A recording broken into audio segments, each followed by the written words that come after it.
Immigration is something you've been covering literally for decades. One of your latest columns for the LA Times is about car washes here in Southern California, which have been targeted by federal immigration agents. Here's the headline: car wash workers already had it tough, then immigration raids slammed them to the ground.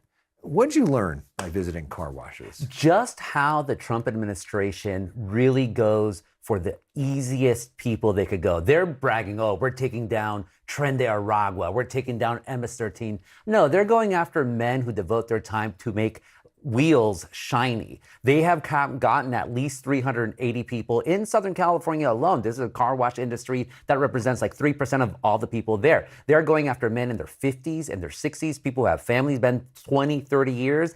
It's absolutely terrible. And so there's groups, though, that are protecting them to make sure that at least try to get them out of, get bail or whatever, or at least take care of their families. Of course, the counter to that is, if you're in this country illegally, you could be removed from this country at any time, and they feel like that's a crime in itself, being in this country illegally. Why should you be able to cut the line? Because my dad cut the line. He came to this country in the trunk of a Chevy. But again, the Trump administration, they campaigned on this idea, we are going to get the worst of the worst. That was their own words. They keep saying that. When you put the stuff out on Instagram, on the social media, they're saying this guy was a child molester, this guy's a rapist. That's what they're trying to do. But stats have shown 70% of the people that they are detaining haven't even been convicted of any crime, have no criminal charges outside of them being in this country without papers. And it's interesting, here in Southern California, so many people that are Latino are also Catholics, the biggest archdiocese in the country here in Southern California.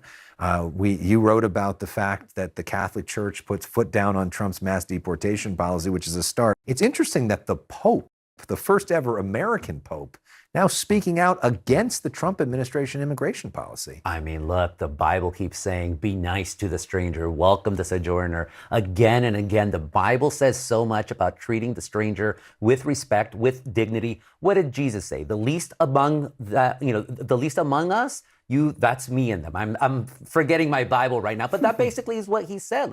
You have to take care of people. And so this idea, when you have then people like J.D. Vance, who's also a Catholic, converted to Catholicism, saying, well, actually, we have to quote St. Augustine in the City of God, and we have to go to that big fat thing that the Catholic Church book, I can't remember the book right now. No, go to Jesus. Jesus is pretty straightforward. The Pope Leo is pretty straightforward. The United States Conference of Catholic Bishops, that's why they put out their thing. And they're saying, we're not opposed to security at the border. We're not even opposed necessarily to deportations, but you cannot have these indiscriminate raids that just sow terror. Whether it's in Los Angeles, Chicago, Charlotte, that's doing nothing to make this country safer. Yeah, and it's often said that LA is the nation's coming attractions, and we sort of have seen that with a lot of these raids starting here several months back, now expanding to other parts of the country. We see now in North Carolina, it's about to happen in New Orleans.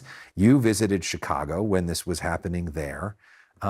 What are you seeing on the ground in terms of other places in the country? You're seeing people definitely, like my tocayo Gustavo in the previous segment showed, people are scared, but you're also seeing people saying, no, I'm not going to deal with this. I'm going to fight back legally. So in Chicago, I was with activists in Little Village. That's they call it the heart of the Mexican Midwest, right there, 26th Street. That's their big avenue. And it was completely empty except for people blowing on their whistles, honking, running up and down the street saying, La migra, because Bovino and his people were there. That was the day, I think, when a judge said that what he and his people have done, Greg Bovino being with the Border Patrol, that it shocks the conscience.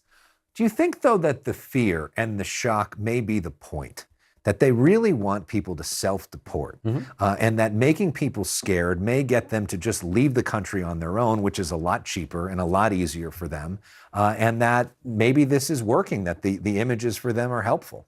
Oh, sure. No, the cruelty is the point. The terror is the point. And is that really a United States where we want to live in, where we terrorize the people who live in this country? We've always been the imperial power. We terrorize actual bad people. We terrorize the commies. We terrorize the fascists, the Nazis. And now you're turning inward to terrorize people. That's not the America that I was brought up to believe in. And if that's what Trump America's is, well, you know what? I'm going to push back. And Because others we will. saw a lot of Latinos supporting President Trump in the last election. You think that that may be going the other direction now? I've been writing about the Latino Trump vote since 2016 when Democrats are telling me it's not going to happen. And a lot of Latinos, 48%, most ever for a Republican, voted for Trump. But I've been talking to people and they told me, again, what we said at the very beginning. Trump said he was going to get the worst of the worst. When you go after the streetcar, the paletero, the frutero, that's not the worst of the worst. When you're going after Mexicans, Salvadorans who've been in this country 20, 30 years, and they have family members who are in college, that's not the worst of the worst. So yeah, now the polls, the polls against for Trump by Latinos, it's going downhill faster than make up your metaphor. Okay.